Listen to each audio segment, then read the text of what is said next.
Bien, bonjour, bonjour à tous. Alors, quand les organisateurs de l'Université de la Terre m'ont proposé d'animer un débat consacré au voyage comme moyen de bâtir de nouveaux liens entre les hommes et les sociétés, je me suis dit que, décidément, le casting était plutôt bien fait, en tout cas je le dis égoïstement, tant ce thème-là est au cœur, est un des thèmes fondateurs de l'univers Ushuaïa auquel j'appartiens.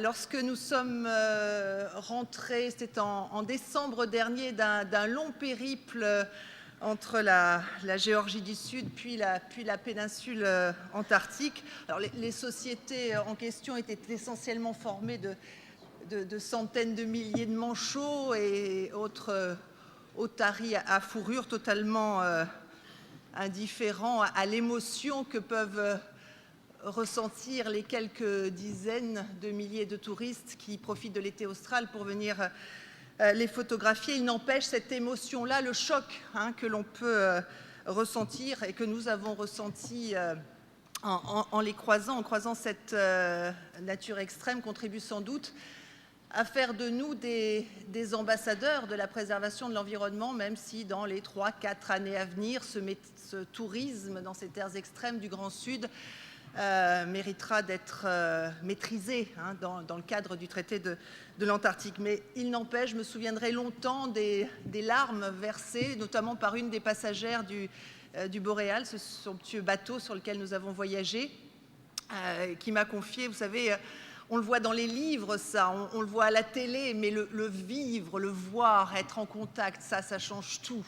Et j'ai appris par la suite que ce voyage-là était pour cette passagère sans doute l'ultime voyage, le voyage d'une vie, mais également l'ultime voyage, puisque cette passagère-là était atteinte d'un cancer, d'une grave maladie. Donc évidemment que le voyage peut changer une vie, à condition de ne pas voyager comme une malle, sans âme, sans cerveau, à condition d'embrasser au sens littéral du terme les réalités des peuples, des sociétés dont on a choisi unilatéralement d'investir le territoire. Alors pour parler de ce thème qui m'est vraiment cher, un spécialiste de l'évolution humaine, un collaborateur d'Yves Copin, je vous demande d'applaudir Pascal Pic, paléo-anthropologue au Collège de France.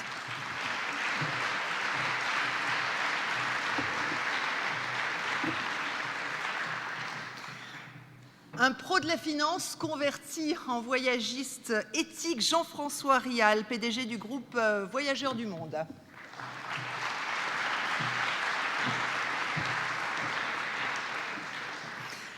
Un écrivain voyageur, un adepte du voyage by fair means, avec des moyens loyaux, comme disent les Anglais. Ils sont rares en France, ces voyageurs-là. Regardez, il est venu avec son sac à dos. Alors évidemment, il a son casque de scooter parce qu'il voulait être à l'heure, mais d'habitude, c'est plutôt le vélo, son moyen de locomotion favori, ou le cheval, ou ses deux jambes, n'est-ce pas, Sylvain Tesson? Vous avez peut-être perdu quelque chose. Je vous demande de l'applaudir.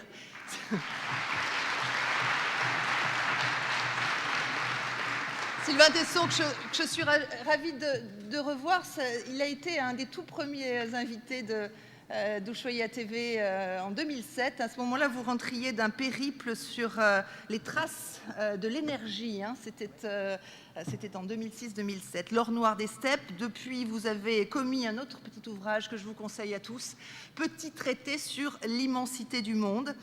Et puis, un représentant va nous rejoindre également de la prestigieuse institution qui accueille cette Université de la Terre, Alain Godonou, directeur des objets culturels et du patrimoine immatériel à l'UNESCO.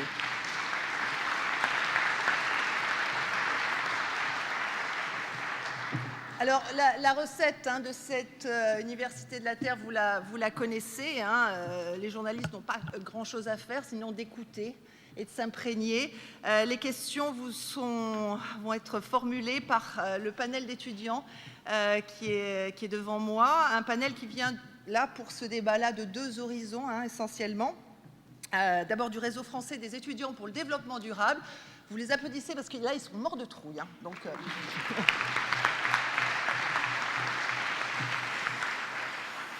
Il y a également de futurs ingénieurs de l'aéronautique, l'Institut Polytechnique des Sciences Avancées est représenté également.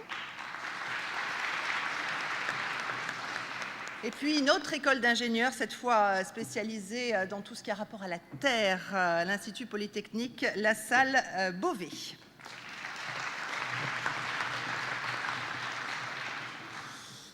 Alors, avant de vous donner la parole, chers confrères et consoeurs, une première question à Pascal Pic, un peu égoïste, parce que je pars dans quelques jours en reportage au Congo à la rencontre des grands singes. Alors, l'homme est-il vraiment un singe comme les autres, Pascal Pic? Non, parce que d'abord, d'une manière générale, il n'y a aucun singe qui est comme un autre. Donc on fait partie d'un grand groupe qui s'appelle les anthropoïdes ou singes. Il y a une centaine d'espèces, babouins, macaques, chimpanzés, gorilles, etc. Et puis il y a un groupe plus restreint aujourd'hui, dans la nature d'aujourd'hui, qui s'appelle les hominoïdes, c'est-à-dire les grands singes qui ressemblent à l'homme, donc ceux que vous allez voir, c'est-à-dire gorilles, chimpanzés. Vous allez en Afrique, et puis d'autres qui sont en Asie, donc les orang-outans. Moi, je vais voir les bonobos, ils sont très tendance en ce moment. Ah oui, ils sont très tendance, parce que bonobo et bobo, c'est très proche, donc ça ne m'étonne pas du tout. Donc les bonobos, ils sont très sympathiques, mais ce n'est pas quand même les bons sauvages, Rousseau naïfs qu'on veut bien décrire, même s'ils sont absolument fascinants. Attention au naturalisme, c'est ça, hein, ouais. Mais la chose intéressante, c'est qu'effectivement, les singes, même les grands singes, sont très territoriaux. Ils sont très attachés à des territoires assez vastes, notamment les chimpanzés. Mais en l'occurrence, il y a eu un événement assez particulier vers 2 millions d'années qui caractérise justement le genre Homo, le genre humain, qui est le premier grand singe et le seul, pour l'instant, qui a su s'affranchir de sa dépendance au monde des arbres. Car en fait, si les singes dépendent des arbres, ce n'est pas pour une question de température ou de protection, c'est parce qu'ils dépendent de nourriture produite par les arbres tout au long de l'année. Et ça, ce n'est possible que dans la bande des tropiques. Alors, quelques exceptions, comme les Gelada, Madrias, qui sont assez peu connus du grand public, mais c'est la contrainte essentielle, puisque dans nos zoos, donc, ils n'ont aucune difficulté pour survivre tant qu'on les nourrit, bien évidemment. Et il y a 2 millions d'années apparaît un homme qui s'appelle Homo ergaster, le premier homme au sens vrai, et il est le premier grand singe migrateur. Et depuis, cela ne s'arrêtera jamais. Hein, et il y a 40 000 ans, c'est rien du tout pour moi, mais c'est vrai que ça surprend un petit peu. Mais imaginez que sur cette terre, il y avait, alors je parle à mes amis voyageurs là, il y avait d'autres espèces d'hommes, tout aussi humains que nous, qui étaient au nord les hommes de Néandertal. Nous venons du sud, c'est-à-dire de l'Afrique et du Proche-Orient. Il y avait découverte récemment cette femme mystérieuse révélée par son ADN qu'on appelle les hommes et les femmes de Denisova, qui était au centre de l'Asie. On avait les hommes de Solo de Java, enfin, et puis les petits Lilliputiens de Flores. Donc il faut imaginer qu'il y avait 5 ou 6 types d'hommes, et ça fait un moment que je le dis, mais maintenant les preuves se confirment. Notre espèce va encore aller plus loin. C'est-à-dire qu'eux, ils ont migré au gré des fluctuations climatiques. Quand les hommes sortent d'Afrique, évidemment, ils n'ont pas de carte, ils n'ont pas le Club Med, ils n'ont pas d'agence de voyage. Que font-ils? Ils suivent leur communauté écologique, c'est-à-dire les lions, les impalas. Voilà, c'est l'ensemble de la communauté écologique qui bouge depuis l'Afrique sur l'Europe et l'Asie. Il va se passer autre chose avec notre espèce Homo sapiens, qui émerge en Afrique il y a 200 000 ans. 200 000 ans, c'est quand même assez récent. Et depuis 50 000 ans, nous, l'homme moderne, là, tous celles et tous ceux qui sont ici et sur cette terre aujourd'hui, eh bien, ces hommes modernes sont issus d'une diaspora comme jamais c'est arrivé dans l'histoire de la vie, car l'homme est la seule espèce qui va être capable de s'installer dans tous les écosystèmes de la Terre. C'est la seule espèce. Et là, il se passe quelque chose de nouveau parce que ce n'est pas lié qu'à des considérations de changement climatique ou de recherche de nouvelles terres ou de nouvelles nourritures. L'Australie, on ne peut pas y aller à pied sec. Ce n'est pas possible. Il y a toujours 80 km de mer à traverser, donc par-delà l'horizon. L'Océanie, on n'en parle jamais. Enfin, bon sang, quelle idée d'aller là-bas, quoi. Et les Amériques, c'est pareil. Or, notre espèce se déplace à pied très rapidement. Nous avons une physiologie, nous, tous les représentants du genre Homo, qui sont des animaux qui sont capables, nous sommes des animaux qui sont des bêtes de course et d'endurance. Il n'y a que le cheval qui peut faire comme nous. Hein. Enfin, surtout quand il s'appelle Sylvain Tesson. Hein, mais voilà. Pas, mais, ça et derrière cela, donc, nous avons des capacités physiologiques et biologiques qui nous permettent de nous déplacer sur de très longues distances, mais nous avons inventé aussi les moyens, puisque nous naviguons depuis au moins 130 000 ans. Et là, l'Australie, les Amériques, on n'y va pas parce qu'on a faim, on n'y va pas parce qu'il y a une poussée démographique, c'est qu'il y a dans notre espèce quelque chose dont j'ignore l'origine, je laisse là peut-être aux philosophes ou aux poètes ou aux gens de littérature, mais il y a cette envie d'aller par-delà l'horizon et vers l'inconnu, et ça, c'est quelque chose qu'on a développé en plus par rapport aux autres espèces qui déjà elles-mêmes étaient quand même très aventureuses. Alors, Sylvain Tesson, aller au-delà de l'horizon, ça peut être une des motivations du voyage. Si j'en crois votre dernier ouvrage, vous avez un hobby, c'est de freiner la course du temps. Hein, vous écrivez « J'ai détecté dans le voyage aventureux un moyen d'endiguer la course des heures sur la peau de ma vie. » Donc vous êtes presque immortel, c'est ça? D'abord, oui, c'est moderne. Alors oui, ça, c'est moderne, excusez-moi. C'est difficile Ouais, pour lui. un bouton. Un bouton rouge. Oui, non, je suis très content d'avoir entendu le professeur P qui expliquait que la bipédie consacrait le genre homo, puisque moi, c'est vrai que j'ai voué ma vie à marcher et je confirme donc que je suis un être humain. En même temps, je suis un peu inquiet puisque je passe ma vie à grimper dans les arbres. Or, j'ai cru comprendre que l'un des principes de l'évolution avait été précisément que nous en étions descendus. Mais pour répondre à votre question, il me semble que le voyage est une manière de fonder un double rapport à l'espace et au temps. Ça, j'invente rien, c'est une porte ouverte que j'enfonce, mais il se trouve qu'on a davantage tendance à penser que le voyage fonde un rapport entre le voyageur, celui qui accomplit le voyage, et l'espace, c'est-à-dire que tout à coup, voilà, une envie d'aller découvrir, une envie d'abattre des kilomètres, etc. Et moi, je me suis rendu compte assez vite, par la pratique de voyage qui requérait un effort physique, la marche à pied, la bicyclette, le cheval, le canot, que les journées, les heures, quand elles étaient traversées par un effort, par une difficulté physique et musculaire, s'épaississaient et prenaient à la fois une valeur et une densité qui n'était pas la leur lorsque nous les laissions glisser dans la vie urbaine. La vie très sophistiquée, la vie très rapide, la vie bombardée d'informations telles que nous la connaissons dans les villes ici. Et je me suis aperçu que lorsque ces heures-là devaient se rapporter à des kilomètres qui eux-mêmes étaient conquis de haute lutte, il y avait là une sorte de ralentissement, d'épaississement du temps que je n'ai jamais trouvé ailleurs que dans l'écriture, dans la marche à pied et puis dans un certain nombre d'activités liées à la conquête de l'espace, l'espace physique, j'entends, tel que l'alpinisme ou le ski de randonnée, enfin toutes ces choses qui se passent dans la lenteur. Voilà, donc c'est vrai que maintenant, moi je voyage beaucoup pour avoir l'impression que chaque voyage constitue une sorte de tranche de vie. Et il est très agréable quand on revient d'une expédition, que ce soit dans les steppes de l'Asie centrale, dans les forêts ou au long de pistes désertiques, d'avoir le sentiment d'avoir vécu une existence entière, alors qu'il ne s'agissait que de quelques mois de voyage. Alors, à combien de vies en êtes-vous là pour l'instant? Bon, je ne sais pas, je n'ai pas compté, mais enfin, il y a les chats qui en ont 9. Je ne sais pas, je dois avoir 8 ou 9 voyages au long cours, c'est-à-dire de plusieurs mois, entre 6 mois et 1 an. Et voilà. Et alors, comme en plus je l'ai converti, puisque je prolonge l'aventure par l'écriture, qui me semble être une sorte de prolongation naturelle du voyage, parce qu'on en parlera peut-être tout à l'heure, mais le principe du voyage est d'acquérir un certain nombre d'expériences et peut-être aussi ensuite de les restituer. Et il y a d'ailleurs beaucoup de similitudes entre l'écriture et l'aventure, notamment le fait que quand on voyage, on est dans l'âpreté, dans le défilement des heures et dans une certaine solitude, et lorsque l'on écrit, on est aussi dans l'âpreté, hélas, dans une certaine solitude et dans la lenteur. Et du coup, chacun de mes voyages étant ramassé dans un livre, lorsque je regarde la petite étagère sur laquelle sont posés mes livres, j'ai mes tranches de voyage qui sont physiquement matérialisées, mes tranches d'existence, mes vies qui sont matérialisées par ces livres qui s'étalent sur une petite étagère.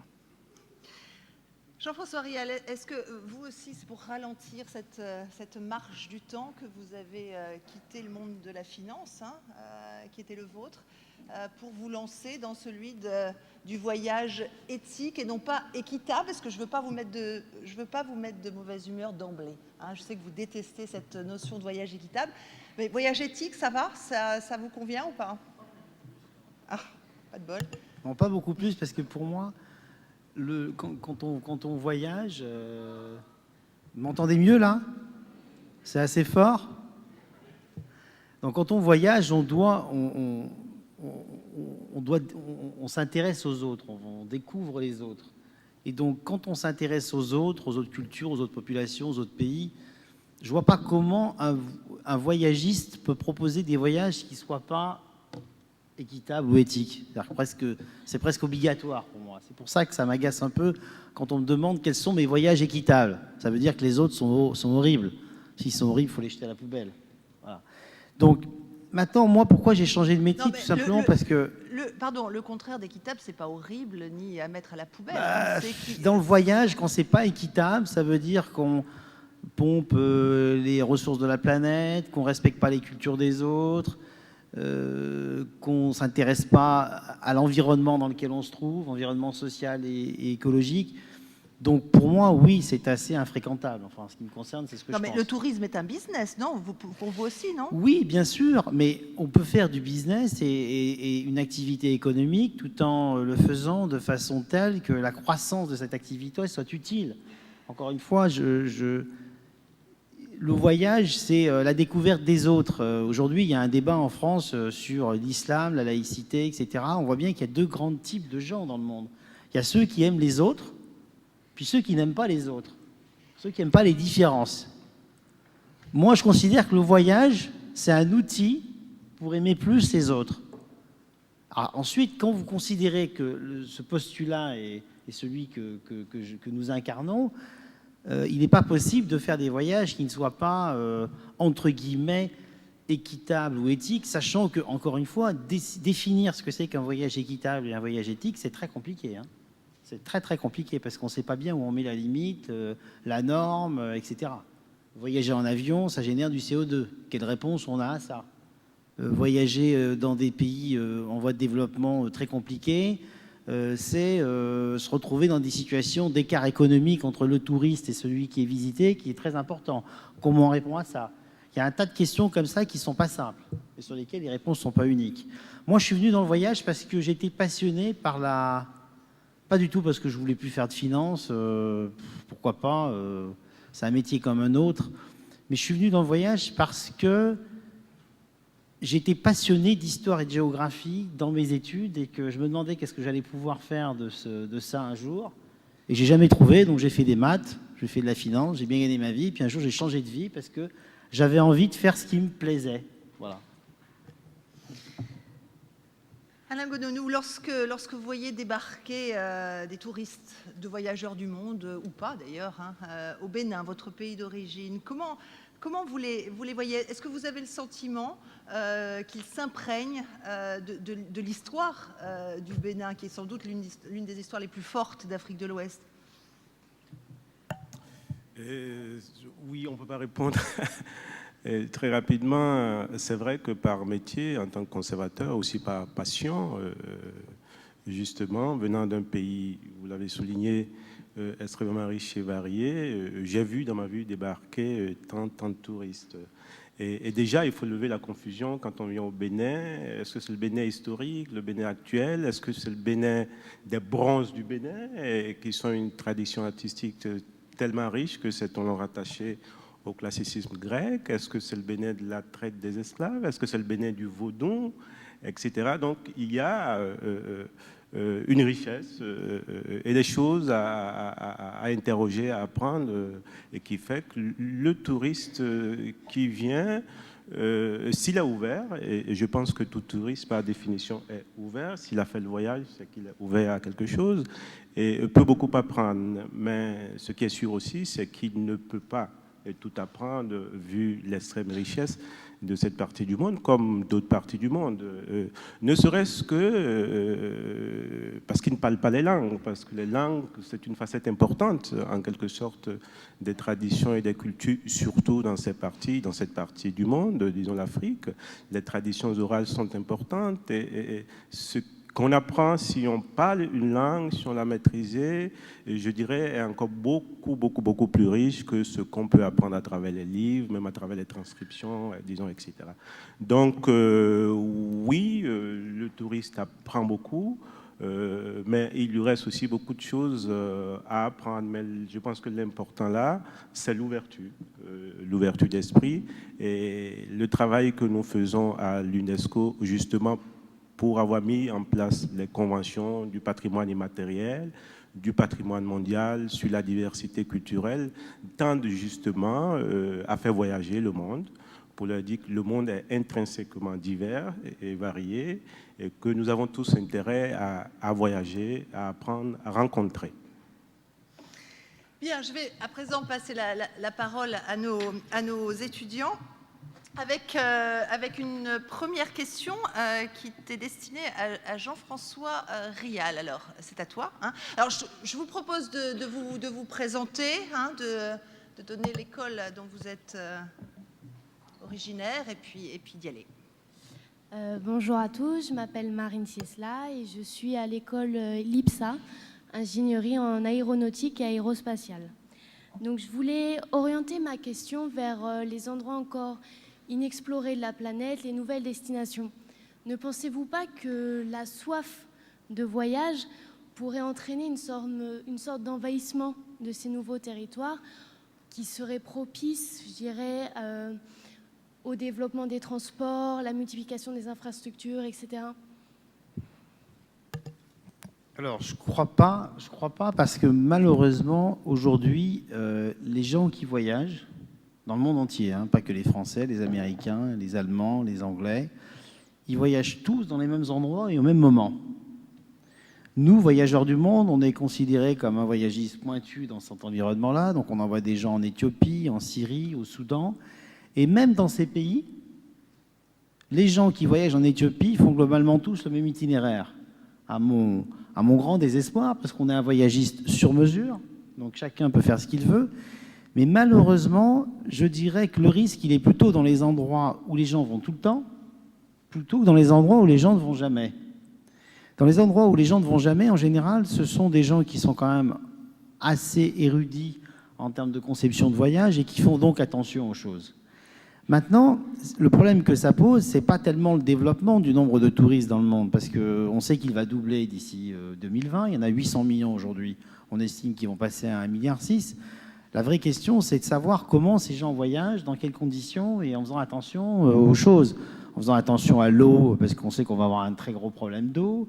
En faisant attention au transport, comment on va gérer le problème du CO2, et ce genre de choses. Mais les sites qui vont être dégradés parce qu'il y a, dans le monde entier, hein, qui vont être dégradés parce qu'il va y avoir trop de touristes, oui, pour les sites les plus connus, pas du tout pour les sites des régions inexplorées comme vous les évoquez. Parce que malheureusement, dans ces endroits-là, malheureusement parce que je pense que c'est le tourisme intelligent et toujours intéressant pour un pays, dans ces pays-là, il y a très peu de touristes, voire pas du tout. Je vous donne un dernier exemple, prenez le Mexique. Les gens font tous le même itinéraire au Mexique. Hein. Mexico, Araca, le Yucatan, etc. Le Nord-Mexique colonial, pratiquement personne n'y va. Et pourtant, ce n'est pas une région inconnue. Est-ce qu'il y a une autre question qui se rattache à ce thème-là Vas-y, tu te lèves et puis tu te présentes pareil. Hein. Si tu peux, oui, voilà. Bonjour, Camille Marguin du REFED, donc le réseau français des étudiants pour le développement durable. Moi, j'avais une question qui recoupe un peu celle-ci, mais plus en termes d'humain et c'est-à-dire que nous, on voyage, notamment en tant que jeunes étudiants, pour aller s'ouvrir l'esprit à la rencontre des peuples et des gens. Mais en même temps, il y a la voie écologique, on parle de plus en plus de changement climatique, et on a l'impression qu'en allant voir ces gens, si tout le monde le fait, ben, on émet trop de CO2, typiquement, si on prend cet exemple-là. Et du coup, le changement climatique, c'est-à-dire qu'en allant les voir, on accélère le changement climatique et on nuit à leur environnement. Donc du coup, quelle est la limite à ça? Est-ce que tout le monde peut voyager? Et à quel moment on se dit, ben, on arrête de voyager pour les protéger? Oui, Jean-François Rial. Alors, le problème, ce n'est pas d'émettre du CO2, c'est d'en émettre trop. Aujourd'hui, le transport aérien, c'est à la fois un problème extrêmement grave sur le CO2, parce que les émissions de CO2 par passager sur un Paris-New York, par exemple, vont correspondre à peu près au quota qu'il faudrait que chaque être humain ait en 2050 au maximum. Donc c'est beaucoup. Mais en même temps, c'est très peu, parce que ça représente qu'environ 2% des émissions. mondiale. Alors, quelle réponse on doit donner à ça? En fait, chaque industrie économique dans le monde, elle génère du CO2, quelle qu'elle soit, l'aviation entre autres. Il faut se dire quel objectif il faut qu'on atteigne d'ici 2050. Imaginons qu'on se dise qu'on divise par 3/4 les émissions de CO2 malgré la croissance économique mondiale. Dans ce cas-là, les 25% qui vous restent, vous les affectez à chaque industrie en termes de quotas et en termes d'utilité sociale. Et c'est là qu'il faut que le voyage défende ses intérêts, entre guillemets, en démontrant quelle est son utilité sociale. Et le voyage, il a pas mal d'intérêts quand même, parce qu'il a non seulement une activité sociale et économique classique, mais il a aussi, bien sûr, un intérêt de rapprochement des peuples qui est très fort. C'est rare une activité économique qui est factrice, entre guillemets, de paix. Alors maintenant, ça ne veut pas dire que le voyage ne doit pas prendre sa quote-part. Le voyage doit baisser ses émissions de CO2 en utilisant tous les outils d'économie technologique, d'optimisation des routes aériennes et, pourquoi pas, ce qu'on fait nous par exemple, de compensation. C'est-à-dire que vous considérez que vous vous mettez tout de suite dans un objectif défini et vous baissez de 20% vos émissions en finançant des projets de forestation. Mais ça ne suffit pas. La compensation ne peut pas se contenter de régler le problème. Il faut aussi qu'il y ait des objectifs d'économie. Donc tout ça pour vous dire que ça dépend quel objectif vous vous donnez et quel est le quota que vous donnez à l'industrie du voyage. Et dans ce cas-là, les choses peuvent être cohérentes. J'étais un peu court parce que c'est un peu technique, mais bon. Alors, mademoiselle, je m'étonne presque que vous posiez, vous particulièrement, cette question, hein, puisque quand on préparait tout à l'heure la conférence, vous étiez une des seules, sinon la seule dans le panel d'étudiants à connaître le pays d'Alain Godonou, le Bénin, et ce parce que vous y étiez allé pour un projet très concret, qui avait du sens et qui avait une utilité sociale. Alain Godonou, est-ce qu'effectivement, pour équilibrer cet aspect économique et d'intérêt pour les pays que l'on croise, quelle est la part dans l'économie béninois, dans l'économie béninoise du tourisme? La part du tourisme, elle est très faible dans l'économie béninoise. Le Bénin n'est pas un pays de grande destination, en quelque sorte, parce que les voyages coûtent horriblement cher et que les infrastructures, ce qu'on appelle les infrastructures professionnelles touristiques, ne sont pas très développées. C'est un tourisme de proximité, un tourisme de gens qui veulent, un tourisme de tradition, pour ceux qui souhaitent vraiment. Et effectivement, nous recevons de jeunes sakodo, comme on les appelle chez moi au Bénin, qui viennent parce qu'ils sont volontaires pour accompagner le pays dans son développement, pour rencontrer les peuples, pour travailler, pour combattre la pauvreté, comme on dit aussi. C'est une forme de tourisme que je crois qui est très appréciée. Et nous espérons que, justement, enfin j'espère personnellement, qu'on n'aura pas en griffe des hordes de touristes, disons, qui débarquent. Si ce n'est que ça, le tourisme des jeunes que je croise très souvent, que j'ai parfois reçus à l'école du patrimoine africain que je dirigeais, pour les orienter vers les régions défavorisées du pays, véritablement à la rencontre des peuples, et c'est quelque chose que je sens caractéristique de la jeunesse européenne ou américaine, en tout cas d'une partie importante de cette jeunesse que j'ai reçue personnellement. Et si c'est cette forme de générosité-là, je pense que le coût en CO2 mérite largement, disons, qu'elle se développe. Donc vous pouvez continuer à voyager, tout va bien. Deuxième question, une question pour Sylvain Tesson, je crois. Qui souhaitait la poser? Vous?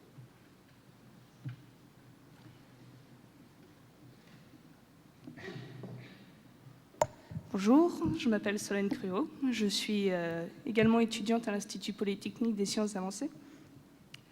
J'aurais voulu savoir quel regard vous porteriez sur des personnes qui souhaiteraient faire comme vous, voyager dans l'effort, pour seule intention de le dire et de le faire partager, comme ça, juste cette intention, et non une certaine recherche d'une culture ou d'un nouveau milieu.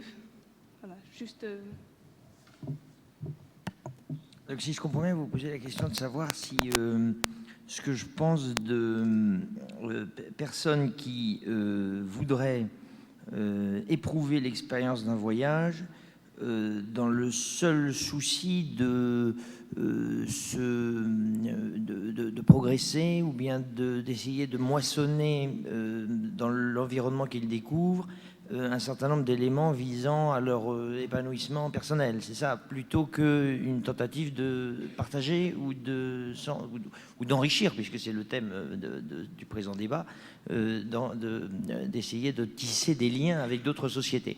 Alors moi, je voudrais tout de suite lever un voile. Je sais qu'il y a une sorte, c'est d'ailleurs très français, davantage qu'anglo-saxon, il y a sinon un mépris, du moins une défiance vis-à-vis d'un certain nombre de voyageurs qui pratiquent ce qu'on appelle un peu rapidement d'ailleurs l'extrême, c'est-à-dire une forme de voyage qui n'est pas tourné vers nos semblables, vers les autres, et qui est simplement destiné à se mesurer avec les éléments. On a tout fait de balayer un peu d'un revers de la main ce genre de voyageurs qui sont des alpinistes ou des marins de la haute mer ou des plongeurs, des scaphandriers ou que sais-je encore. On a tout fait de les balayer d'un revers de la main en se disant que ces types de voyages finalement pêchent par leur manque de profondeur.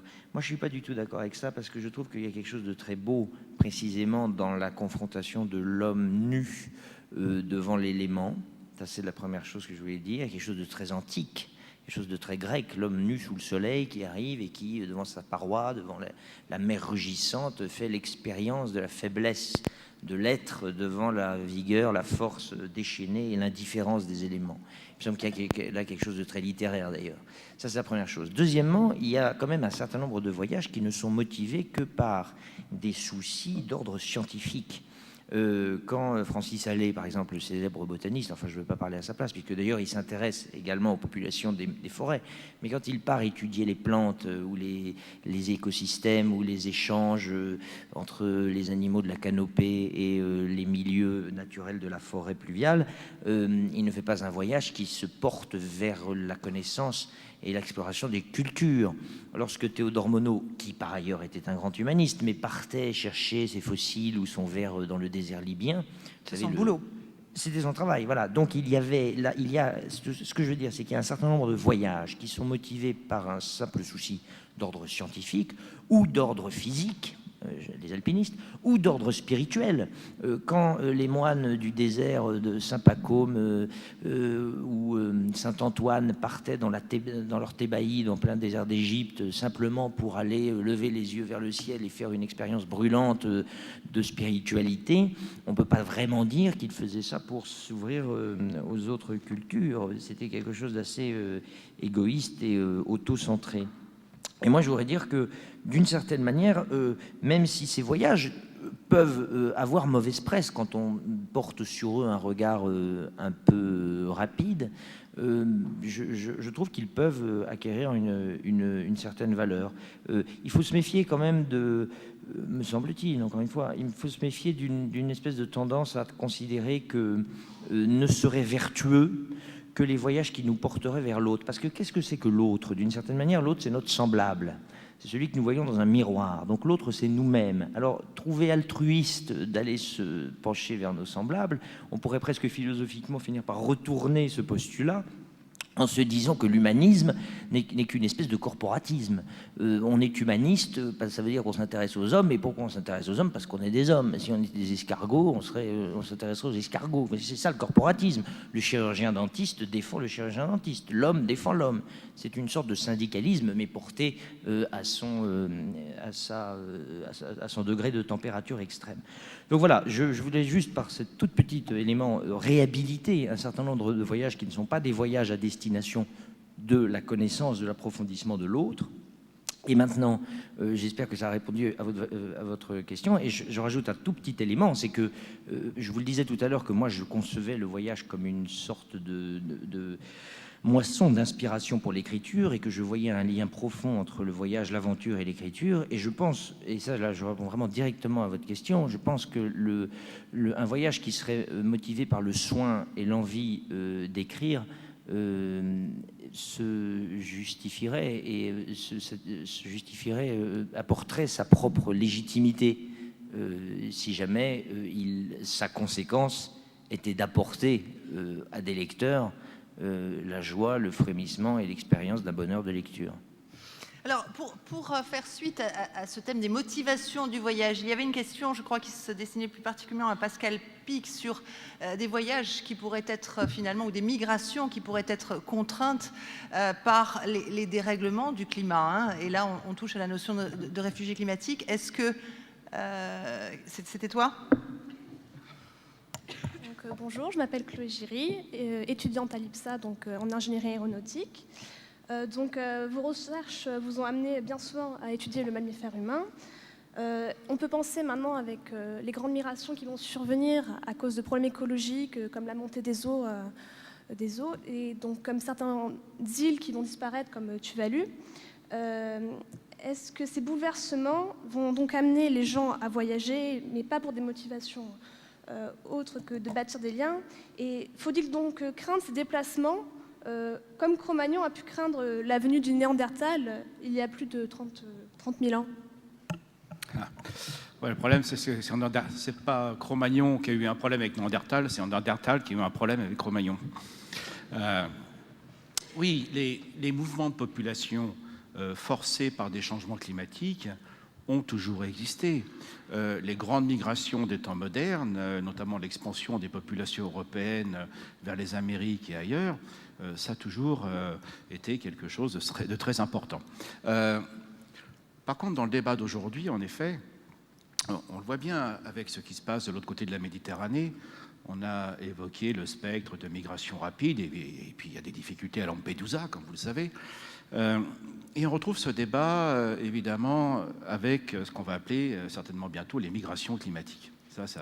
Alors, ça a toujours existé. Alors, vous savez, vous avez deux réponses à cela. Certains qui disent « Ah, de toute façon, ça a toujours existé, on va s'en sortir. » Oui, quand Néandertal et Cro-Magnon se baladaient, il y avait quand même peut-être 10 millions d'hommes sur cette terre de différentes espèces. Hein. Espèces, ça veut dire qu'ils ne pouvaient pas se reproduire entre eux. Attendez, ils ont essayé, hein, c'est tout le bonheur qu'on leur souhaite. D'ailleurs, dans cette salle, je rappelle que tous les noms africains ont 1 à 4% d'ADN de Néandertal. Il y en a quelques-uns qui sont à 10%, comme Alain Chabat, il y a des variations. J'aime beaucoup Néandertal, donc ne vous inquiétez pas, ce n'est pas du tout péjoratif.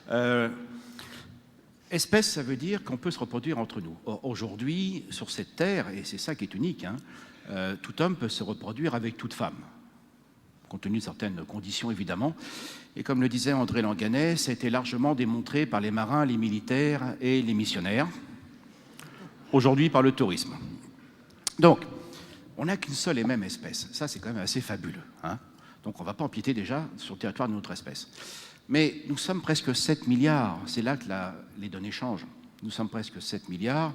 Et là, un déplacement de population, ça ne va plus se passer de la même manière, bien évidemment. Et ce sont de véritables enjeux qui sont très complexes pour notre avenir maintenant. Hein. Alors, les chiffres qui sont donnés, c'est qu'effectivement, plus de 60%, voire 80% des populations mondiales ne vont pas se répartir de manière uniforme, loin de là. Elles vont se retrouver dans des mégapoles absolument hallucinantes. Il en existe déjà beaucoup. À Mexico, il y a des villes africaines aussi qui sont devenues extrêmement énormes. Et donc, du coup, ça va être des gros points sur la Terre avec des personnes qui vont essayer d'échapper à la misère et se retrouver dans des conditions absolument sordides, où là, effectivement, tout ce qui sera lié, alors je m'adresse à M. Goudounou, là, effectivement, tout ce qui sera de leur culture, etc., va disparaître à jamais. Hein, ça va disparaître à jamais. Il faut savoir que nous avons pu reconstituer, ce sera une autre question, donc j'anticipe pas, mais on a pu reconstituer nos origines communes et l'histoire naturelle qui est celle de l'homme et des espèces, qu'on appelle l'évolution, parce que justement, il y a encore assez de diversité.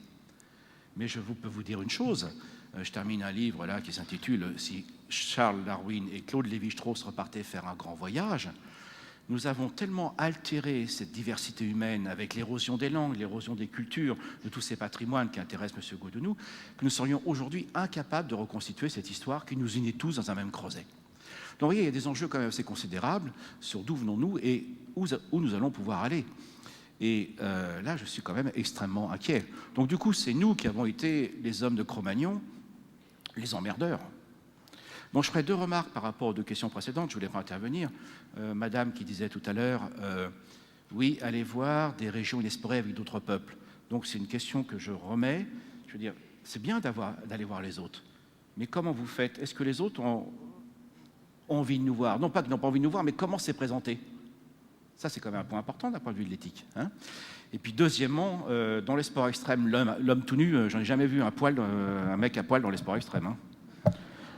Ils ont toujours vachement de matériel, les gars. Hein. Mais ça ne posera pas problème, l'Himalaya, comme vous le savez. Hein. Dans ces sports extrêmes, il a fallu quand même tout nettoyer. Donc, les gens qui faisaient des sports extrêmes pendant longtemps n'ont pas été très éthiquement corrects vis-à-vis des autres cultures et vis-à-vis donc des autres peuples. Et pour terminer sur cette réponse, il y a quand même un aspect fascinant dans l'histoire de l'homme que je vous disais, donc ses capacités à migrer, mais ça se paye à un prix très fort. Notre succès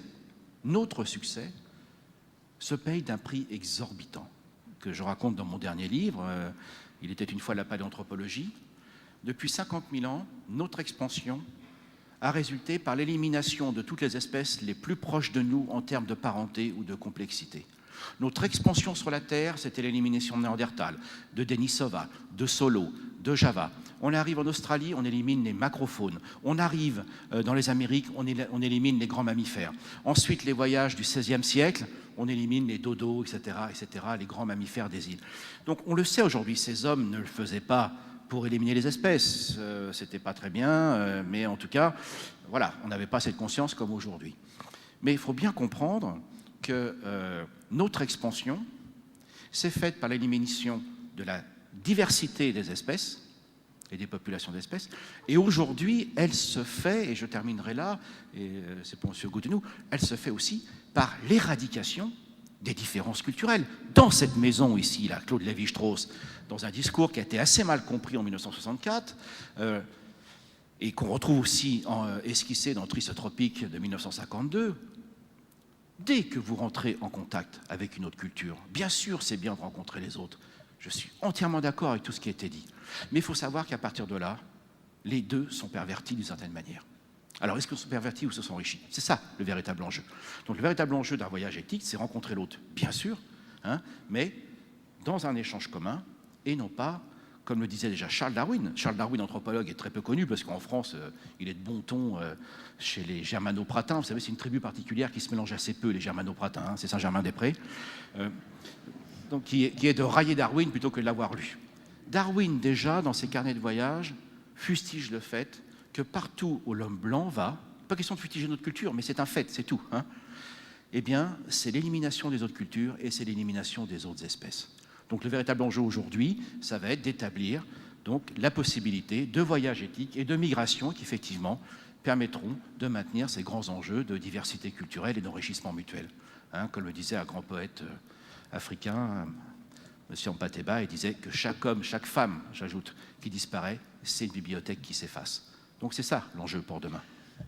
Alain Goutenou, est-ce que vous avez le sentiment, vous, l'Africain que vous êtes, en vous installant en Europe, en y travaillant, de vous être fait ravir votre culture, vos traditions, le sens de votre existence finalement?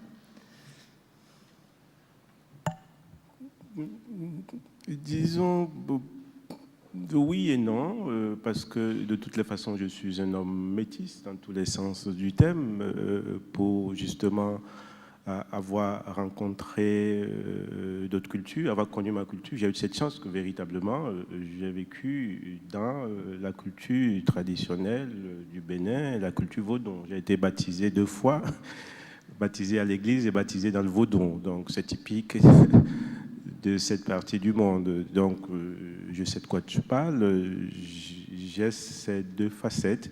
Je le prends plus pour un enrichissement, mais je sais aussi qu'il y a eu beaucoup trop de mal, effectivement, qui sont faites, beaucoup trop de violences qui ont été faites vis-à-vis de ces cultures traditionnelles qui ont été minorées, sous-estimées, exploité quand c'était nécessaire et ça continue, et qu'il n'y avait pas, en quelque sorte, une perception d'égale altérité. Et je connais, par ailleurs, et je pense que et le travail que je fais à l'UNESCO, j'en suis fier parce que ça tend vers ça, ça tend à dire tout simplement que La diversité, il faut la respecter, elle existe, elle est noble, elle n'est pas contre, elle est plutôt pour, etc., qu'elle est positive, qu'elle n'est pas dangereuse. Donc, je connais, pour avoir étudié aussi de différentes façons, les cultures de chez moi, les cultures africaines, qu'il y avait dans des traditions des dispositions particulières vis-à-vis des différences, et que certaines de ces sociétés, pour ne pas dire beaucoup, faisaient attention à certaines formes d'équilibre qui sont effectivement rompus aujourd'hui par le mode de consommation, par la puissance, la volonté de puissance, je pense que l'Occident a développé, et je crois que tout se trouve là. Une fois que nous reconnaissons cette volonté de puissance et tout le mal qu'elle a eu à faire, je pense que nous pouvons la corriger. En tout cas, c'est le sens du travail que nous essayons de faire à l'UNESCO, et s'il y a un message que nous adressons, c'est de dire effectivement que la diversité existe, qu'elle est incontournable, qu'il faut la respecter dans notre intérêt à tous, tout simplement. Alors, on a beaucoup parlé depuis le début de cet échange de la notion de voyage rencontre. L'un d'entre vous propose que l'on revienne à l'autre sens, le plus courant, qui est le voyage vacances aussi. Qui a eu cette idée de question? C'est encore toi. Ok. Et c'était une question plutôt pour Jean-François Rial. Donc pour Monsieur Rial, donc il y avait le sens voyage-rencontre, mais bon, quand on parle de voyage, c'est vrai qu'on parle plus vacances. Et donc pour bâtir un lien entre les hommes et société, donc c'est plutôt le voyage-rencontre. Votre groupe Voyageurs du Monde vous proposez une optique vraiment différente, c'est de voyager avant tout pour les vacances, mais aussi vraiment pour faire des rencontres, et quelque chose d'assez particulier. Mais vous serez d'accord avec moi que ce type de voyage est quand même réservé à une élite. Pas vraiment d'accord avec vous, non. Parce que, vous savez, on dit toujours, quand on fait un voyage de découverte, de rencontre, en évitant les villages des populations reculées, moi je suis complètement contre ça, et je suis d'accord avec ce qu'a dit M. Pic, on n'a rien à faire, sauf si on est anthropologue, à aller dans ces villages, sauf y aller par hasard, ou être anthropologue. On n'a rien à y faire. Mais par contre, on peut aller à Tokyo, on peut aller à Kyoto, on peut aller au Caire. Là, on peut faire des rencontres formidables. Alors, vous me dites, c'est réservé à une élite, par le prix, j'avais bien lu votre question, ou par le manque de temps. Soit on est comme Sylvain, on a 6 mois, on a un routard et on se débrouille, soit on a un problème d'argent. Moi, je ne crois pas, et je vais vous parler de mon expérience personnelle. Si je suis venu dans le voyage, c'est parce que, quand j'étais comme vous, étudiant, j'ai décidé d'aller tout seul en Chine pendant 3 mois. Alors, j'avais pas le temps, j'avais pas l'argent, j'avais ni l'un ni l'autre, mais j'avais un autre truc, j'avais vachement envie. Je voulais absolument y aller, et j'y suis allé. Puis une autre fois, je suis allé dans le Sahara. J'ai fait un voyage, comme a évoqué Sylvain, là, tout seul, très égoïste, dans les grandes immensités naturelles. D'ailleurs, je ne crois pas du tout que ce soit égoïste, parce que quand vous faites un voyage comme ça, vous faites un voyage où vous êtes obligé d'être très très humble, vous apprenez l'humilité, c'est un voyage spirituel, et vous en revenez normalement, en étant un meilleur être humain et en aimant un peu plus les autres. Donc, ce n'est pas un voyage égoïste, Sylvain, quand tu fais ça, à mon avis. Donc, voilà ce que je vous répondrai. Maintenant, les vacances ou les voyages, vous avez à peu près la moitié des gens qui voyagent le font pour se reposer, pour prendre des vacances, et l'autre pour découvrir. Et puis, il y a aussi plein de gens qui font les deux. Bon. Moi, j'ai rien contre des vacances, repos, soleil, séjour, soleil. Pourquoi pas ? Si ça respecte l'environnement, que ça respecte les conditions sociales des gens, que ça ne fait pas n'importe quoi sur le CO2, et que ça apporte de l'activité économique aux pays concernés, et que ça ne défigure pas, sur le plan architectural, les endroits dans lesquels on va, pourquoi pas ? Les voyages rencontres, tels que nous les proposons nous, plus, même si on fait aussi des voyages vacances, ils sont accessibles à tous. C'est qu'une question de volonté. Bien sûr, si vous n'avez pas de temps, généralement, ça vous coûte un peu plus cher, parce que si vous passez par des gens comme nous qui vont vous faciliter les choses, ça va vous coûter un peu plus cher. Mais chez nous, vous avez des voyages de 500 € à 20 000 €. Et ils sont tous aussi intéressants que les uns que les autres. Le principe, c'est que vous achetez un voyage sur mesure. Donc vous partez en fonction de votre budget. C'est vraiment une question de volonté, plus qu'une question de budget ou de temps. Non, mais attendez, ça veut dire que Allez-y, contredisez-moi un peu. concrètement, là, j'ai 3 jours, là, enfin, entre 2 émissions. Je ne vais pas sur GoVoyage, je vais chez vous et vous me trouvez un moyen de rencontrer des gens, de me reposer aussi, parce que pour ne pas revenir totalement claqué, etc. Réellement. Mais que vous alliez chez GoVoyage... Et tout ça pour 500 €. Alors, si vous partez pour 500 €, il n'y a pas très longtemps, on faisait des voyages qui ne coûtaient pas 500 €, mais 600 €, même pas 3 jours, une semaine, où on allait au fin fond du Sahara, en Algérie, en Mauritanie, pour des budgets assez proches de ça, tout compris. Donc vous faisiez un voyage exceptionnel pour des budgets comme ça. L'hiver, vous pouvez aller une semaine à Pékin aussi, dans des conditions incroyables, pour des budgets voisins de ça. Est-ce que c'est correct de le faire, de partir 5 jours à Pékin avec les coûts de CO2? C'est pas sûr. Ça, c'est une autre question. Mais donc... Et ça, vous leur dites, est-ce que vous leur dites à vos clients, ça? On leur dit dans le sens où déjà, nous, tous les voyages très courts en long courrier, on les a déprogrammés. Et de toute façon, on leur prélève automatiquement une taxe. On a inventé une taxe CO2 chez Voyageurs du Monde qui fait qu'on leur prélève 20% des émissions de CO2 qu'ils génèrent pour planter des forêts au Sénégal ou au Brésil.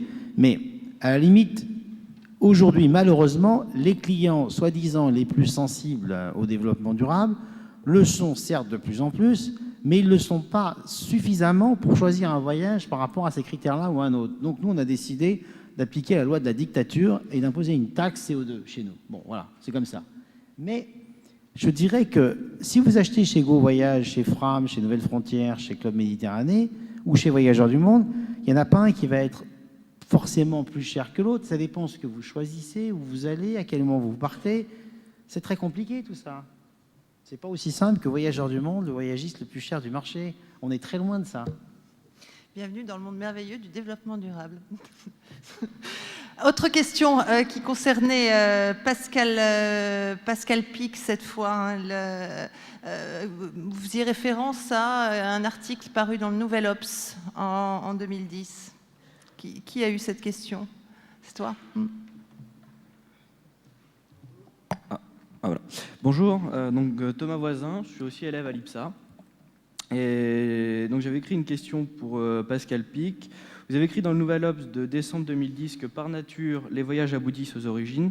N'est-ce pas contradictoire avec cette vision du voyage qui est d'aller de l'avant vers la découverte de nouveautés et normalement de créer, de bâtir des liens avec les autres populations? Bien vu, parce qu'effectivement, lâché comme ça peut sembler contradictoire. Alors, tout d'abord, ce n'est pas aller chercher chez d'autres peuples, d'autres régions du monde, un état de l'évolution de l'homme tel qu'il serait resté, comme on l'a dit, une époque, ce qu'on appelle l'évolutionnisme culturel, avec les sauvages, les primitifs, etc., qui reste encore d'ailleurs pas mal inscrit dans nos petits commentaires généralisés. Non, il ne s'agit pas de ça. En fait, vous avez donné à partie la réponse, c'est découvrir la nouveauté.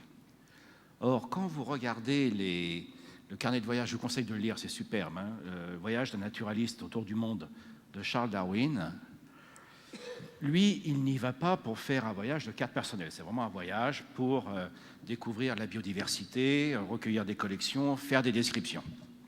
Ce voyage va durer 5 ans. Et là, il y a des réflexions qui se construisent au fil de ce voyage, par exemple, lorsqu'il décrit les différents types de populations amérindiennes. Il voit bien qu'elles se ressemblent et qu'elles sont aussi différentes. Et c'est la première, à ma connaissance, en tout cas réflexion, il se dit, si tous ces peuples se ressemblent et à la fois diffèrent, et si cela est lié à leur expansion, ça veut dire qu'il y avait une origine commune qui explique leur ressemblance, et à partir de là, il y a eu dispersion, et s'expliqueraient les différences en fonction, évidemment, des facteurs de l'environnement et aussi des facteurs de sélection sexuelle, qui est assez peu connu d'ailleurs. Ce Charles Darwin avait très bien vu qu'on ne peut pas expliquer les différences morphologiques ou d'aspect physique entre les populations humaines que par la sélection naturelle.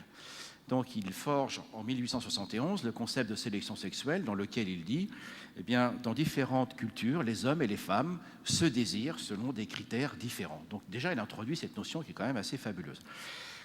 Et il va se passer la même chose pour les espèces. Lorsqu'il découvre la répartition dans le temps, ça c'est les fossiles, et dans l'espace, ça ce sont les espèces actuelles, des espèces, et puis qu'il note qu'elles se ressemblent, mais qu'aussi, plus elles s'éloignent, géographiquement elles diffèrent, etc., eh bien, il en vient nécessairement à cette idée qu'il y a une origine commune. Donc, ça revient à ce que je disais tout à l'heure, ce qui permet de construire le discours d'une origine commune, que ce soit entre les espèces et leur évolution, donc, comme entre les populations humaines, ce n'est possible parce que vous voyagez et vous trouvez la diversité. Et vous essayez de comprendre ce que veut dire cette diversité. Et le fait que des populations humaines se ressemblent plus entre elles que d'autres, en fonction de la géographie et en partie de l'histoire. Et qu'il en soit de même pour les espèces, eh bien, ceci va conduire effectivement vers le concept d'origine commune, à partir duquel s'est faite cette histoire naturelle. Et ce qui est fascinant, parce que ça peut vous surprendre de rapprocher Darwin et Claude Lévi-Strauss. Lévi-Strauss ne cite jamais Darwin, mais à mon avis, il l'avait bien lu. C'est que très clairement, les langues aujourd'hui, c'est une découverte extraordinaire dans les années 90. Nos collègues généticiens travaillent sur les ressemblances, les parentés génétiques entre les populations humaines.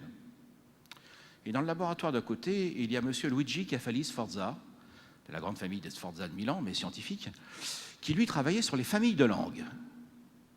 Et il s'aperçoit que l'arbre de parenté des populations est le même que celui des langues. Et Claude Lévi-Strauss n'a pas eu le temps de terminer cette œuvre-là, il en est de même pour les mythes. Et ça veut dire quoi? C'est ce que dit Claude Lévi-Strauss, c'est une histoire naturelle, parce que les peuples se déplacent avec leur gène, leur langue et leurs mythes.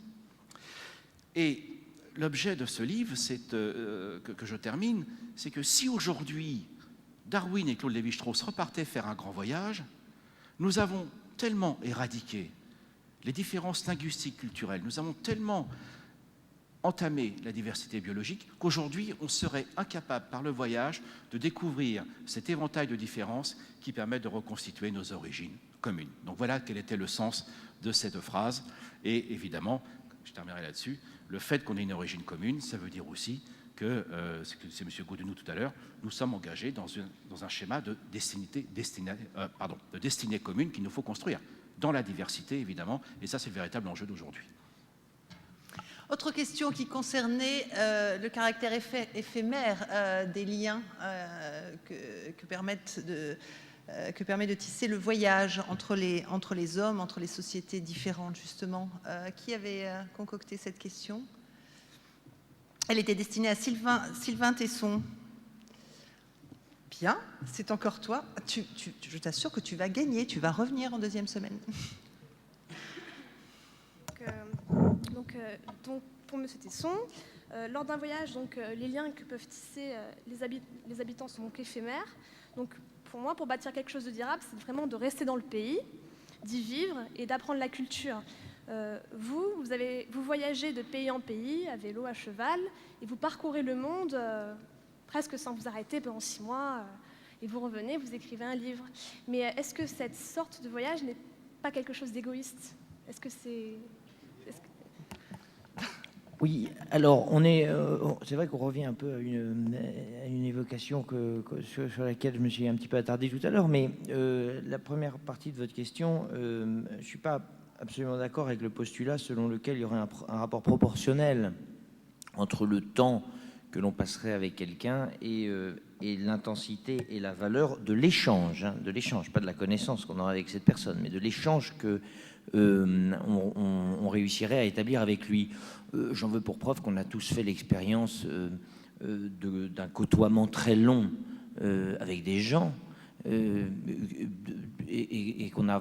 dont on n'a pas retiré grand-chose, alors qu'il nous est arrivé parfois de rencontrer quelqu'un avec qui, soudain, il nous a semblé partager des choses assez intenses. C'est la dialectique du coup de foudre et de la vie conjugale morose, d'une certaine manière.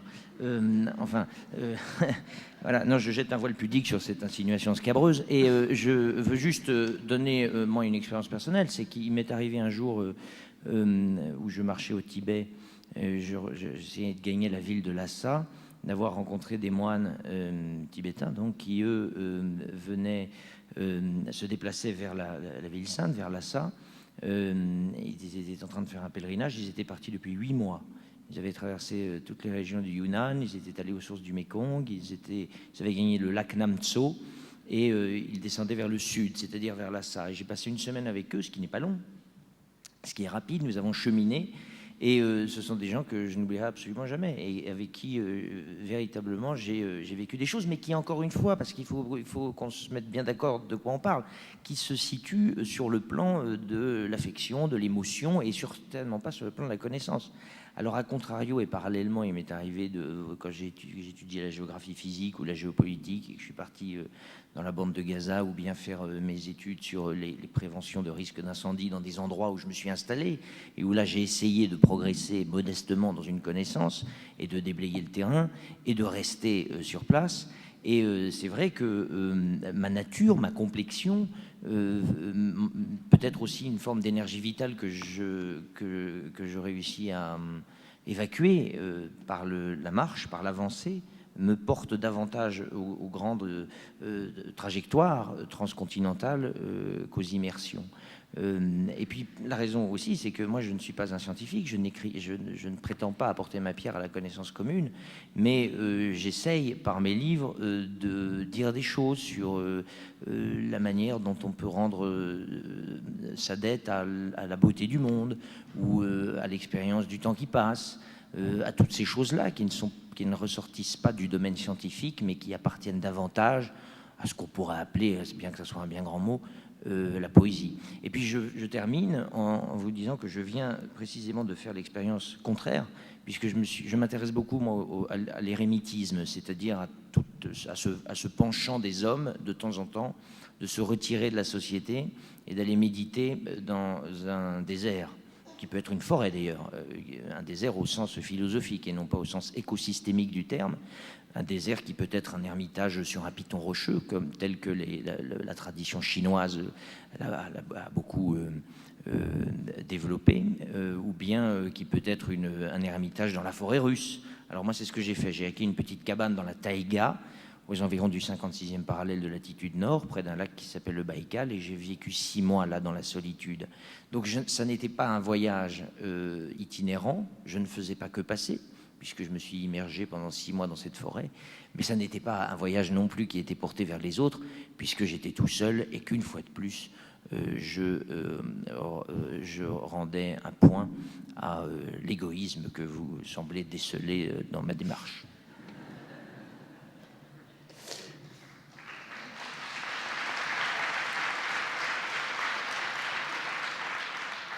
Bien, oui, vas-y. Et après, on passera à quelques questions dans la salle. Je serai très courte. Donc, moi, je m'appelle Sarah et je viens de l'ESCP. C'est encore 2 petites questions pour Sylvain Tesson. Donc, 2 questions très personnelles. Je me demandais, en fait, si tous ces voyages, c'était plus un plaisir personnel et un challenge, ou si c'était une fuite. Et je me demandais aussi comment reprendre sa vie de citadin après avoir marché, roulé ou des mois et des mois sur les routes du monde.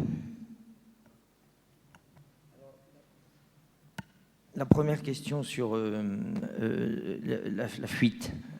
Est-ce que ces voyages sont une fuite ? Il est vrai que j'essaye par ces voyages-là je l'ai dit, de résoudre le sentiment du défilement très rapide du temps, qui, chez moi, prend les proportions de l'angoisse.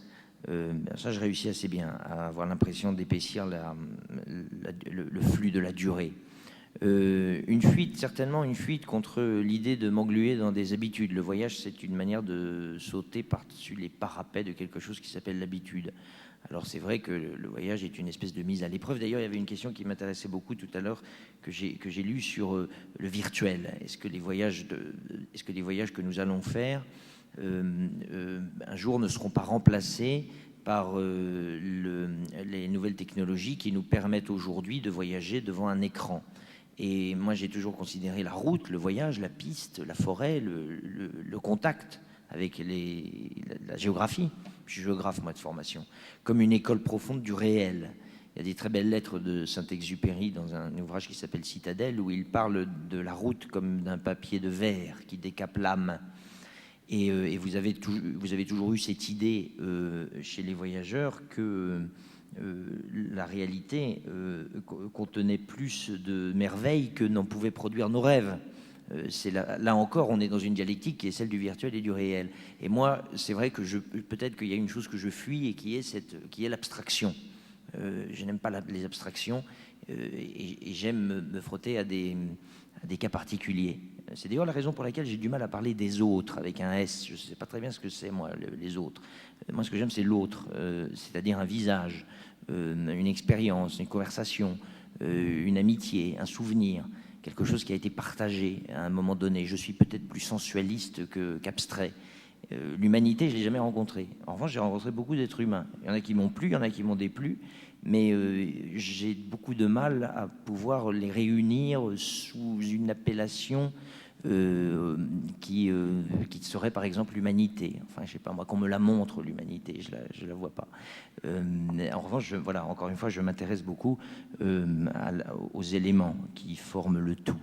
Alors voilà, une fuite, oui, contre l'habitude, une fuite contre un certain sentiment de virtualité, et puis une fuite qui est en fait l'emballement du cheval qui piaffe, parce que j'ai une espèce d'énergie vitale qui est une maladie en fait, hein. C'est la maladie du petit hamster dans sa cage en plastique. Et voilà, moi ma cage en plastique, il y a un moment où elle a fini par se décrocher de son axe de pivot et j'ai pu m'en échapper, mais depuis je continue à tourner comme ça maladivement.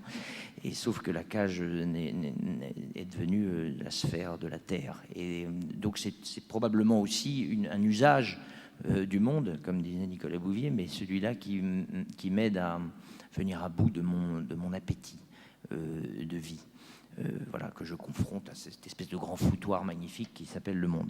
Et puis maintenant, très rapidement, j'ai été trop long, votre deuxième question sur le retour. Est-ce que le retour est difficile? Je dirais que non, par la grâce de l'écriture, qui, encore une fois, je me répète beaucoup, est une prolongation du voyage.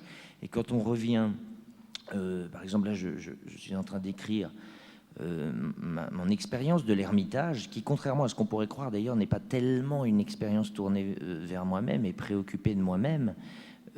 Contrairement à ce qu'on pourrait croire, on pourrait se dire que quand on vit pendant 6 mois dans une cabane de 3 mètres sur 3, loin de tout voisin, à 6 jours de marche d'une ville, on pourrait croire que c'est une sorte de psychanalyse délocalisée dans les taïgas, mais pas du tout. C'est justement une expérience où vous apprenez à mieux regarder, à mieux contempler, à mieux vous intéresser à l'anecdotique, par exemple la course des insectes, ou au cosmique, par exemple la course des nuages, et à davantage vous intéresser à ces manifestations de l'unité et de la beauté du monde qu'à votre misérable petit tas de secrets intérieurs. Parce que si on ne part dans ce genre d'ermitage avec uniquement la préoccupation de soi-même, on devient très vite fou, ou en tout cas on devient très vite dépité. C'est une expérience du vide en fait que de vivre seul. Voilà. Donc je n'ai pas trop de mal à revenir parce que je prolonge mon voyage par l'écriture et puis parce que je sais que mes retours ne sont que des espèces de parenthèses dans une espèce d'existence qui est ponctuée par de nouveaux départs. Bien. Alors, des questions à la salle. Alors, on va partir du fond puis on va remonter comme ça. Ça va changer un petit peu. Vous avez tous un micro devant vous. Ok. Oui. Ouais, monsieur, c'est monsieur. C'est un monsieur. Oui. Voilà. Donc, vite fait, Yvain, vice-président du REFED. Je précise juste une chose, il reste un quart d'heure, ouais. On termine à 18h. Je m'appuierai rapidement sur 2 citations. Une de Paulo Freire, qui dit, je voudrais ouvrir sur l'éducation par le voyage et le vivre ensemble. Paulo Freire disait que les hommes s'éduquent ensemble par l'intermédiaire du monde. Est-ce que vous diriez que les hommes s'éduquent ensemble par l'intermédiaire du voyage? Pour l'instant, on dirait que non, d'après vos propos. Martin Luther King disait, entre autres en 68, que nous devons apprendre à vivre ensemble comme des frères, sinon nous allons mourir tous ensemble comme des idiots. Donc déjà, qu'est-ce que vous en pensez? Et estimez-vous que généralement, l'amour et le sentimentalisme, il y en a marre? Ou est-ce que c'est deux conditions sine qua non du vivre ensemble? Pour qui c'est open? D'accord. Alors Sylvain, il en a marre, il raccroche. Il ne veut pas monopoliser la parole. Alain Godonou. Je dirais oui, je partage l'avis de Martin Luther King qui dit si nous ne vivons pas ensemble comme des frères, nous allons mourir ensemble comme des idiots. En tout cas, c'est tout le sens de mon travail, de ma vie, de ce que nous faisons ici à l'UNESCO. Je le répète, mais je l'ai déjà assez répété. Et l'humanité est diverse, elle est riche de sa diversité, elle ne s'en appauvrit pas. Et il faut l'accepter, il faut l'admettre, il faut la considérer comme une donnée, et tout simplement. Et même si, je suis tout à fait d'accord avec le professeur, que nous avons beaucoup détruit cette diversité, parce que justement, nous l'avons beaucoup détruite. Nous devons aujourd'hui participer à conserver le peu qui en reste. Donc, oui, si nous ne vivons pas comme des frères, nous mourrons comme des cons, comme des idiots, tout simplement, ensemble. Pascal? Oui, c'est tout le problème de la compréhension des différences. Il y a un discours politiquement correct qui m'agace, comme tout ce qui est politiquement correct d'ailleurs, qui consiste à dire ne disons pas la différence, c'est une source de discrimination. C'est bien parce que il y a deux manières de comprendre la différence. Ou on en fait un critère de discrimination et d'infériorisation des autres, ce qui était évidemment quelque chose qui a été très grave dans ma discipline, qui n'est pas à l'origine de cela, mais qui a participé, qu'on appelle l'évolutionnisme culturel. Je rappelle qu'en 1931, à l'exposition coloniale, on mettait d'autres peuples dans des cages, ce qu'on appelait le zoo humain. Donc on faisait des différences, un critère d'infériorisation. Aujourd'hui, et c'est ça qu'avait bien compris, au risque de vous surprendre, Charles Darwin et bien d'autres, et Claude Lévi-Strauss, bien sûr, il n'y a pas que les différences sont des potentialités pour justement un vivre ensemble possible dans des conditions qu'on ne peut pas envisager. Comme madame qui posait la question tout à l'heure, il va y avoir des changements climatiques ou autres. Eh bien, ce qu'avait compris Charles Darwin et bien d'autres, c'est que ces différences sont des opportunités, des potentialités pour répondre à des changements dont nous sommes plus ou moins la cause aujourd'hui, plus que moins d'ailleurs. Et voilà, donc, mais si on ne dit pas la différence, à quoi sert un discours sur l'équité? C'est bien parce que nous sommes tous différents. Nous naissons tous différents biologiquement et culturellement, mais nous naissons tous égaux en droit. S'il n'y avait pas de différence, à quoi servirait un discours sur l'équité? Puisque de fait, nous ne serions pas différents. C'est cacaboudin, comme on dit dans les cours de récréation. Donc voilà. Un véritable discours de l'équité, c'est un discours qui doit tenir compte de la différence. Sinon, pour moi, ça n'a aucun sens. Vas-y. Une minuscule chose sur la première citation de monsieur sur les hommes, les hommes s'éduqueraient par l'intermédiaire du voyage. J'aime bien cette idée, moi, que les voyageurs ont contribué d'une certaine manière à l'édification d'une meilleure connaissance entre les êtres, qui d'ailleurs a pu être formulée par les scientifiques. Enfin, je sais pas, l'enquête d'Hérodote a été en partie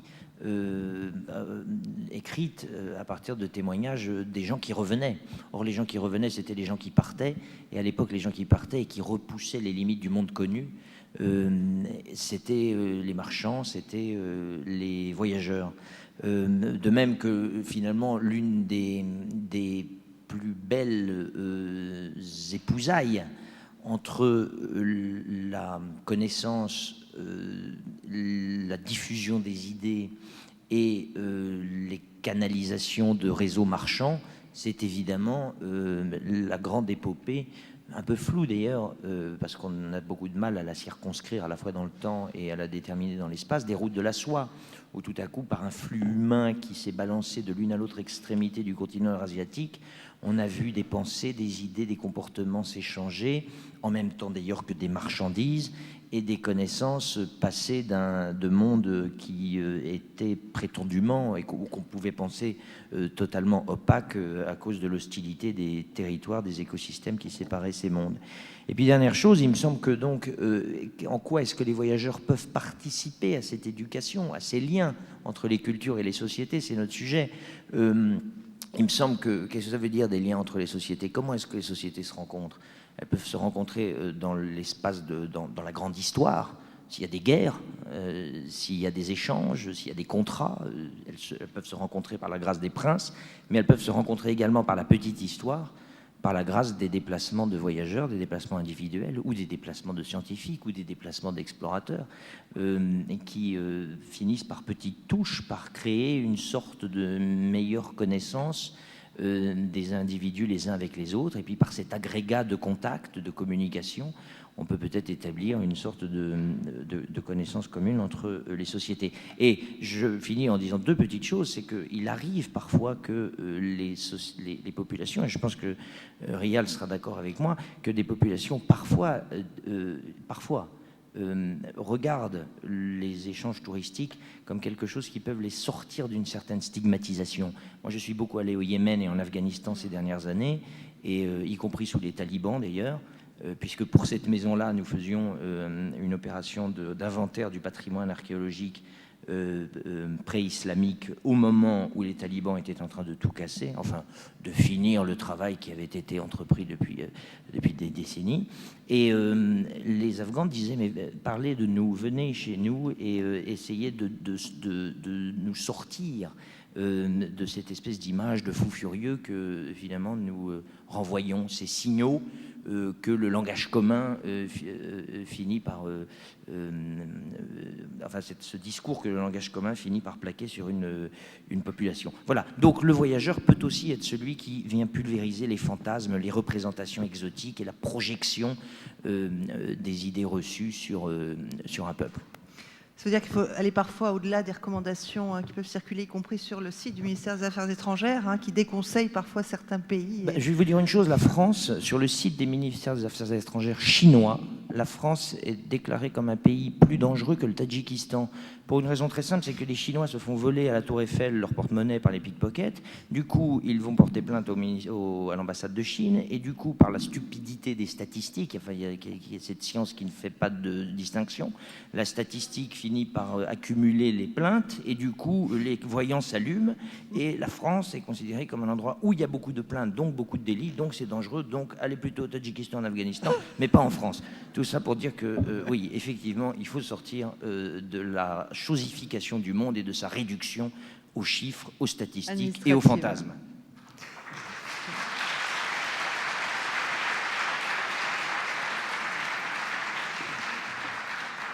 Ça va être dur pour moi. Voilà, 6 minutes. Monsieur. Oui, bonjour, pardon. Je suis un petit voyageur. Je me suis amusé à faire une balade de Paris à Katmandou en Solex en 69. Et je suis par ailleurs un neveu de Théodore Monod qui a été cité tout à l'heure et qui nous avait ramené des crottes de chameaux desséchées. Ça m'a donné envie d'aller voir un peu plus loin ce qui se passait et s'il n'y avait pas d'autres choses plus intéressantes. Je voudrais ici saluer trois personnes. Monsieur Godnou, qui est béninois, et à ce titre, je voulais remercier le Bénin, sa personne, parce que j'ai entrepris des projets de reboisement de forêts sacrées avec des jeunes en très grande difficulté. Nous avons été remarquablement reçus et nous avons pu discuter de façon extraordinaire avec des sorciers, des chefs coutumiers, des féticheurs, des rois locaux. Et donc, on a eu un contact absolument privilégié et une occasion de mieux nous connaître et de mieux apprécier nos faiblesses et nos comportements. Je voudrais dire qu'avec les petits gremlins que j'ai emmenés, qui avaient souvent eu affaire à la justice et pour qui l'autorité était une utopie, j'ai eu la surprise de les voir écouter des féticheurs pendant 2 heures sans broncher, et ça, c'était un véritable challenge. Donc, vraiment, je remercie le Bénin de nous avoir donné cette expérience.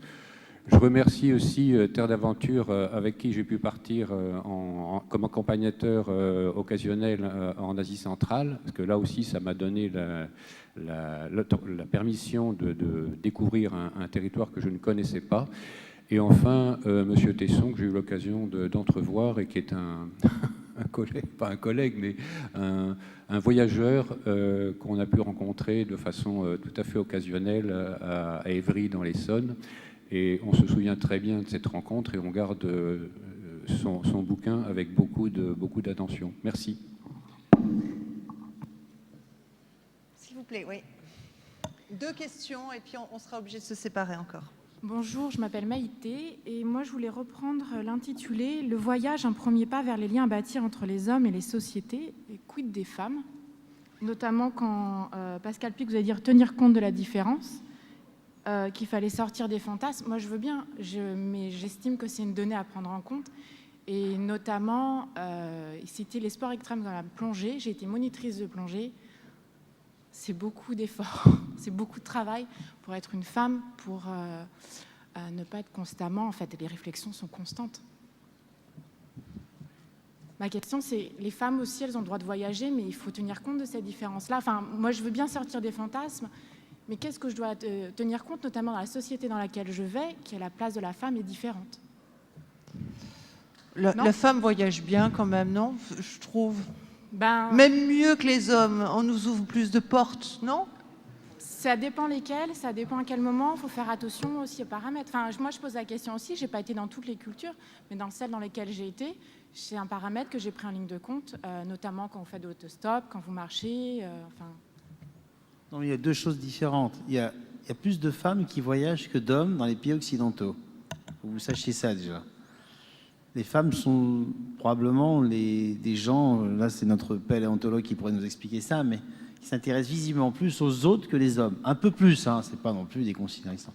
Par contre, j'ai lu il n'y a pas très longtemps un document très intéressant qui disait que 80% du travail mondial, pas du PIB, hein, du travail, des heures de travail, était fait par les femmes. C'est-à-dire qu'en gros, les hommes foutent rien et les femmes travaillent. Ça, c'est et pas moi, un scoop, moi, je pense que le regard du voyage, de celui qui voyage, il doit dénoncer ça, il doit en être le témoin, et pour faire en sorte que petit à petit, les choses changent dans ce monde. C'est là où, à mon avis, il y a un problème. C'est pas tellement dans le voyage, c'est que malheureusement, dans la plupart des pays du monde, les femmes travaillent plus que les hommes. Ça, malheureusement, d'un point de vue anthropologique et évolutionniste, c'est pas gagné, madame. Hein. C'est pas gagné du tout parce que notre espèce est quand même assez agressive, hein, c'est le moins qu'on puisse dire, et les tendances culturelles sur la monopolisation de la sexualité et donc des femmes et de leur contrôle dans les moyens de production, comme ça a été dit, c'est quelque chose qui est quand même assez malheureusement universel. Et donc il faut être vigilant parce qu'on est encore loin d'une égalité sur ces questions-là. Alors il y a quelques grandes femmes voyageuses, hein, bien sûr, mais c'est extrêmement rare, je vous l'accorde, parce que c'est plus difficile pour des tas de raisons. Et d'ailleurs, des fois, moi je me bagarre dans le monde économique et social lorsqu'on parle de prétexte en disant ah oui, mais les femmes, la grossesse, etc., etc. Oui, d'une part. Mais si vous saviez, madame, en tant qu'anthropologue, si les hommes avaient mis autant de génie à faire le bien pour l'humanité, qu'ils ont mis autant de génie à emmerder les femmes, on n'en serait pas là aujourd'hui.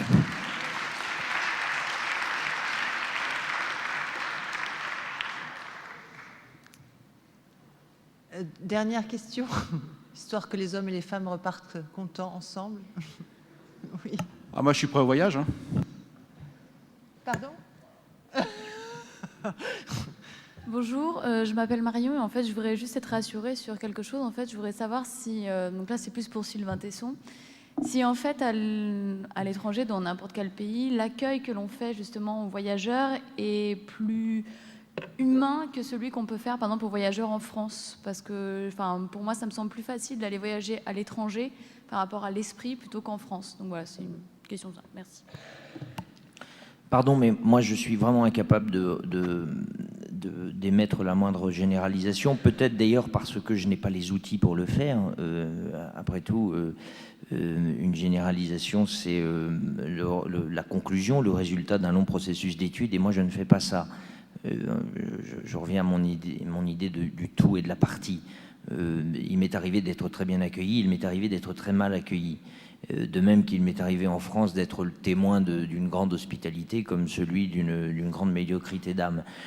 Donc je ne pourrais pas vous répondre. En revanche, ce que je peux dire, c'est qu'il y a peut-être une manière déjà de se comporter. Ça, c'est évident, puisque souvent on entend assez bizarrement le discours visant à parler de la relation entre les êtres, comme si il ne devait y avoir dans cette relation que le comportement de celui qui recevait. Et on a l'impression que les voyageurs ne se remettent jamais, souvent ne se remettent pas en question. Pour preuve, les gens qui vous disent « Oh là là, dans ce pays-là, on a été très mal accueillis, les gens sont extrêmement désagréables », sans une seconde se demander si ils avaient abordé à ces rivages inconnus avec les bons codes, ou tout simplement, même pas de convention ou de code, mais simplement un comportement naturel propice aux relations humaines. Voilà, ça c'est le premier élément de réponse. Le deuxième, c'est qu'il arrive aussi que, moi je crois, encore une fois, j'ai fait de la géographie, moi, donc je suis très influencé par le terrain. Et il arrive qu'on se rende compte que dans un pays, le fait d'adopter, par exemple, le moyen de déplacement des êtres, des hommes qui y vivent, notamment je pense dans les grands espaces nomades de l'Asie centrale, que j'ai beaucoup pratiqué à cheval ou à pied, on se rend compte que on est bien mieux accueilli quand on arrive à cheval que quand on arrive en piéton. C'est presque un manque de savoir-vivre d'arriver à pied. Ça veut dire que vous êtes tombé de cheval, alors ça veut dire que vous n'êtes même pas digne de vivre sur cette terre. Ou alors ça veut dire que vous n'avez pas les moyens ou que vous ne savez pas monter sur un cheval. Vous voyez, donc il y a comme ça toute une série d'amusants codes qui facilitent les relations. Vous trouvez dans les chroniques franciscaines du Moyen-Âge, notamment tous ces moines qui partaient vers la Mongolie, des récits savoureux avec ce genre d'incompréhension et de méconnaissance des rituels, des codifications, qui parfois créaient la mort. Vous savez que quand on rentre dans une yourte, on ne doit pas heurter le seuil de bois, l'empiècement de bois qui marque le monde intérieur de la yourte du monde extérieur. Cette pièce de bois est tout à fait sacrée. Aujourd'hui, on a un peu oublié parce que le temps file et on oublie ce genre de rituel. Mais si on le frappait de son pied, on pouvait être condamné à mort. Et un jour, un marchand arménien, c'est un franciscain qui raconte ça, est arrivé à la cour de l'empereur mongol après Gengis Khan et ses bottes étaient souillées de boue et il croyait bien faire en rentrant dans la tente de l'empereur. Il a tapé ses bottes pour enlever la boue contre l'empiècement rituel du seuil et on lui a coupé la tête. Donc, vous voyez, il y a un certain nombre comme ça de choses à respecter et puis évidemment de relations, ne serait-ce que de relations humaines évidentes à respecter. Oui. Bien, on va devoir se quitter. Merci à vous quatre. Merci.